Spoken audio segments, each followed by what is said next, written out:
অনেক দিন আগের কথা। এক জঙ্গলের ধারে ছিল এক বিশাল নদী। সেই নদীতেই বাস করত এক লোভী কুমির, আর জঙ্গলে থাকত এক চতুর শেয়াল। শিয়াল আর কুমিরের মধ্যে অদ্ভুত এক বন্ধুত্ব গড়ে উঠল। প্রতিদিন তারা নদীর ধারে গল্প করত। আমি শুনেছি শেয়ালের মাংস খুব সুস্বাদু, কালই তুমি আমাকে শেয়াল এনে দেবে। কিন্তু সে তো আমার বন্ধু। শেয়ালের কাছে এসে কুমির বলল, চলো বন্ধু, আমার বাড়িতে ভোজ আছে। শেয়াল রাজি হলো আর কুমিরের পিঠে চড়ে বসল।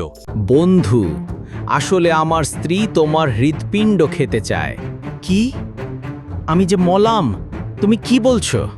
ওহ, আমি তো হৃৎপিণ্ডর সঙ্গে আনিনি, বটগাছের ঢালে বেঁধে রেখে এসেছি। আমাকে আগে সেখানে নিয়ে চলো। কুমির শেয়ালকে আবার নদীর ধারে আনল। হৃৎপিণ্ড কি শরীরের বাইরে থাকে? তুমি আমাকে ধোঁকা দিতে চেয়েছিলে। এরপর থেকে শেয়াল আর কুমির বন্ধু থাকল না। শিক্ষা হলো, লোভ ও বিশ্বাসঘাতকতার ফল কখনো ভালো হয় না।